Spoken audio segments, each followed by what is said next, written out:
Howdy, Immortalium here, and today I'm reviewing Sandland by Akira Toriyama. Now, first thing I want to point out, and what I think is the most notable thing about this manga, is the fact that, one, it's a Shonen Jump manga, but it is all in one volume. This is the complete series of Sandland, and it's not that it was cancelled or anything. Literally, it was completed, and it's all been compiled into one single volume. So you get this volume and it's the complete series. And which is a great contrast to so many other Shonen Jump titles. Naruto, Bleach, One Piece, Dragon Ball, Gintama, all those series, which are, huge long-running series. And that's a great criticism of Shonen Jump in general. So I just think it's quite interesting, one volume. So, what is Sandland about? Well, as you can guess from the title, it is set in a land called Sandland. This land, Sandland, it's a post-apocalyptic world, essentially. Basically, humanity, caused so many wars, they disrupted the environment. There's only like this small section of land that is now inhabitable, called Sandland. And it's where humans live now, and it's a kingdom. Now, we're introduced to our lead characters, first of all. So, our very lead character is a demon called Beelzebub, which is the prince of hell, as you can imagine. And he's your kind of standard kind of Shonen Jump character. He's a demon, but demons don't kill anyone. They just play tricks on them and all that. He, hates to work, but, loves to play video games. We are introduced to his friend, Thief, who, as you can imagine, is very good at stealing. And then finally we are introduced to our other lead character, the only human of the three, Sheriff Rao. And Sheriff Rao, basically, he's figured out that there is a hidden lake in the south of Sandland, and he wishes to find that lake because basically the king since water ran out, since the river stopped flowing through Sandland, the king of Sandland has basically been charging a ton of money for every bottle. Like, I think a half-liter bottle of water costs 900 yen, which is like $9. So he's really, really ripping off everyone. And Sheriff Rao, really wants to kind of liberate that. He wants to find a water source that, the people can drink from, and, that the poor people can survive.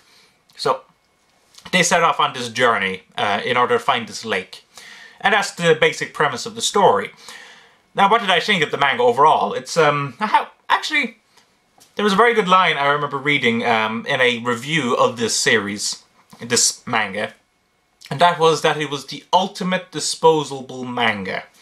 And while I wouldn't say it's the ultimate in disposable manga, it is pretty good. But it is quite disposable. Now, what do I mean by that? Well, let's talk about the characters themselves. So, for example, Beelzebub, he's, charming little demon. There's lots of great aspects to him. He's energetic, but he's nice. He's 2,500 years old, so he's quite wise for his looks. But he's quite one-dimensional beyond that. We get a bit of development from him, but not much. And the same can be said about Thief. Thief is, the wiser of the two. He's smart, he's a bit cowardly, but he's charming again, but also quite flat. Sheriff Rao, though, has a bit of dimensionality to him. There's some twists about his past. There's some development on what he wants to achieve in life, etc., etc. And many of the other characters are quite one-dimensional as well. A little bit of character development for them, but overall, the characters aren't really what you're going to be looking for. What you're really going to be looking for is the adventure. And it does a very admirable job at the adventure. It's a quick read. There's some action scenes. There's some good humor. There is a great sense of discovery as the characters travel throughout Sandland and come across, strange individuals, powerful military, scared people, weird locales, etc, etc. So there is a great sense of adventure in this series. And there are those twists and turns which help keep it interesting throughout the volume. But it's not the best story ever told. It's nowhere close.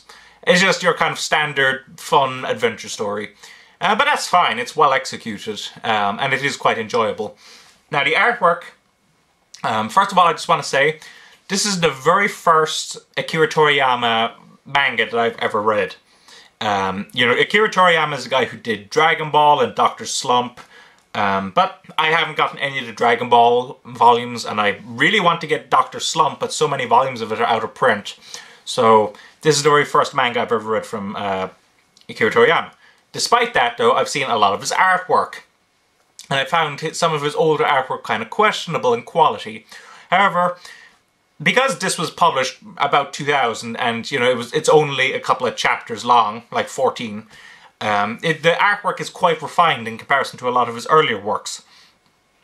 So, for example, let's take this, for instance. So, it's the standard Akira Toriyama artwork. I mean, the characters have very angular eyes.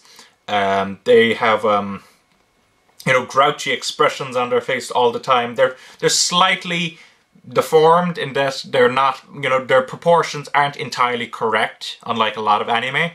But they're nicely detailed. There's some very nice panel arrangement, and I also want to point out that there is some very nice vehicle designs, as well as some very nice boom pages. So let's start off, for example, with a boom page. So, like, this is a very, very nice design of a monster. Now, unfortunately, this is the only time that monster appears in the entire manga, which is quite sad, because he actually looks very awesome in this page. But that's an example of that. But then we are also introduced to the tank, which Akira Toriyama himself said he found quite difficult to draw. This tank here. And in fact, the tank was one of the reasons why he wanted to start the story. After a while, he wanted to give up on drawing a tank, but he had started up the story by that point, so he didn't really have time, you know, he couldn't give up on it, so he just stuck through it. So, overall, what do I think of Sandland? I wouldn't say it's as good as what Yaman, that reviewer I mentioned, said. It's not the ultimate disposable manga, but it is a fun manga. It's cheap as well, you get good bang for your buck, you know, it's over 200 pages. It's a complete story in one. And, you know, it's enjoyable. That's what I'll say about it. Not great.